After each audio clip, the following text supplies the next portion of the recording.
everyone. Here we have a Ducane and a Carrier Weathermate both running. And yeah. Anyways, they're both running.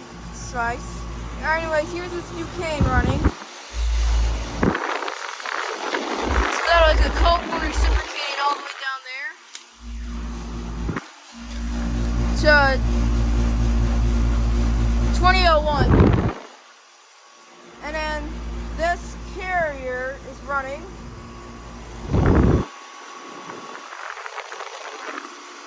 It's got a Carwile Millennium Scroll.